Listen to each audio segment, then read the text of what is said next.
안녕하세요. 임정진입니다. 국제 스토리텔링의 날을 축하드립니다. 이야기를 통해서 세상이 평화로워지기를 바라고 있습니다. 오늘은 용 이야기를 하나 해드리려고 해요. 옛날 중국에 임금님 용이 한 분 계셨어요. 그 임금님은 아들이 9이나 있었어요. 아들이 9이나 있으니 얼마나 행복한 임금님일까? 남들은 그렇게 얘기했지만 용 임금님은 그렇게 생각하지 않았어요.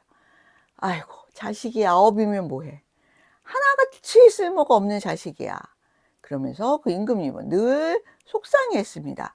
아니, 아들이 어떻길래 임금님은 그렇게 아들들이 못마땅했을까요? 첫 번째 아들은 비희라는 아들이었는데 약간 거북이처럼 생겼어요.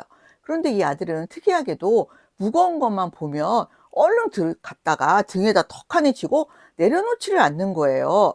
얘, 그 무거운 걸 왜 그렇게 지고 있니? 내려놔라. 이렇게 아버지 용이 얘기를 해도 아니에요, 아버지. 저는 등에 무거운 게 있으면 아주 마음이 편하네요. 하고 하루 종일 무거운 걸 지고 있어요. 또 두 번째 아들은 이문이라는 아들이었는데 하루 종일 먼 데를 멍하니 바라보고만 있는 거예요. 그러니 이 임금님은 도대체 이 둘째 아들을 도대체 어떻게 하면 좋을지 모르겠어요. 예, 왜 그렇게 먼 데만 쳐다보고 있니? 차라리 친구들이랑 나가서 뛰어놀기라도 하렴. 아니에요, 아버지. 저는 저 먼 데서 무슨 일이 일어나는지 궁금해서 쳐다보는 게 제일 좋아요. 또 세 번째 아들은 그렇게 목소리가 큰 거예요. 그래서 한번 소리 지르기 시작하면 온 마을이 덩텅 울릴 정도로 그렇게 큰 소리를 냈습니다. 그래서 이 포레가 뭔가 얘기하기 시작하면 귀가 아파서 살 수가 없었어요. 그래서 이 임금님은 도대체 쟤는 왜 이렇게 목청이 크지? 어떻게 하면 좋아? 이렇게 걱정을 했습니다. 또 그 다음 아들은 폐한이라는 아들이었는데 용맹하기가 이루 말할 수가 없었어요. 그런데 그 용맹함이 지나치다 보니까 친구들하고 놀다가 보면 힘이 너무 세서 친구들을 다치게 하기도 하고 공부하는 거는 너무너무 싫어했어요. 그러니 또 이 아들도 너무 걱정이었어요. 그 다음 아들은 도철이라는 아들이었는데 이 도철이는 먹는 거를 또 그렇게 좋아했어요. 그래서 뭔가 먹을 게 생기잖아요. 다 싹 쓸어 먹는 거예요. 누구랑 나눠 먹을 생각도 안 하고 어느새 보면 벌써 다 먹었어요. 아니, 너는 형제들과 나눠 먹을 생각은 안 하니? 아, 나눠 먹을 생각했었는데, 어디 갔지?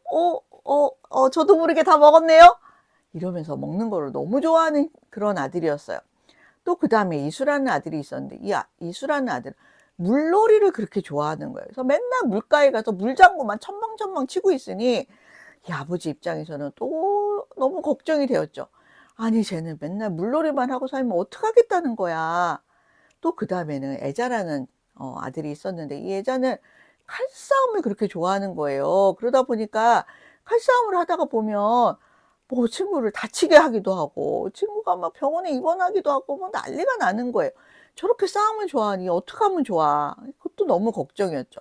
또 그다음에는 사녀라는 아들이 있었는데 이 사녀라는 아들은 매일 불장난을 하는 거예요.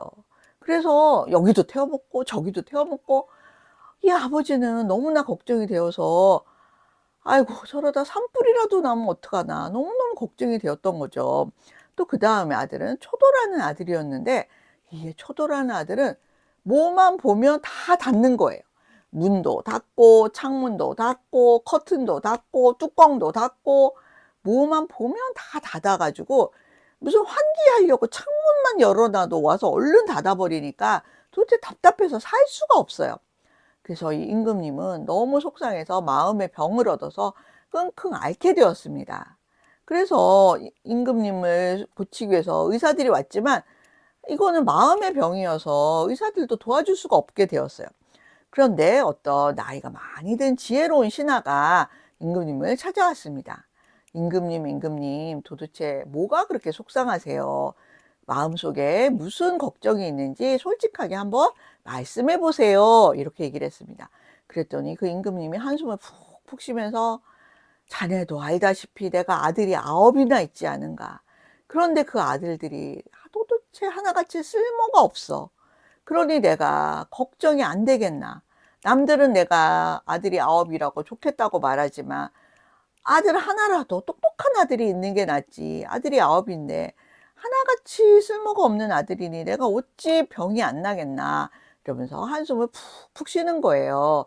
그랬더니 신하가 얘기했습니다. 임금님, 너무 걱정하지 마세요. 이 아드님들이 이제 조금 더 크면 각자 알맞은 일을 맡기면 됩니다. 아이고, 쟤네들이 무슨 일을 하겠나? 무슨 일을 맡기겠어? 아닙니다, 임금님. 저들에게도 딱 알맞은 일들이 하나씩은 다 있답니다. 어떻게 됐는지 아세요? 첫 번째 아들은 큰 비석을 맡게 되었습니다. 그래서 나라에 중요한 일이 있으면 큰 돌에다가 비석에 이렇게 글을 새기잖아요. 그거를 등에 지고 듬직하게 비석을 지키는 그런 아들이 되었습니다. 또 그 먼 데만 쳐다보던 이문이라는 아들이 있었잖아요. 그 아들은 지붕 위에 올라가서 적군이 오나 안 오나 지키는 그런 일을 하게 되었어요. 그랬더니 누구보다도 아주 눈을 부릅뜨고 멀리까지 바라보면서 적군이 나타나나 안 나타나나 아주 잘 지키는 그런 아주 중요한 일을 맡게 되었죠. 그 다음에 폴에는 종을 맡게 되었습니다. 그래서 종을 치면 그 종소리가 아주 멀리까지 가는 큰 종소리가 나게끔 하는 그런 일을 맡게 되었어요. 또 폐하는 용맹스럽다 그랬잖아요. 그래서 감옥을 맡게 되었습니다. 그래서 감옥에 있는 죄수들을 잘 다스리고 또 죄수들이 도망을 갈 생각을 못하는 그래서 아주 감옥을 잘 지키는 그런 수문장이 되었고요.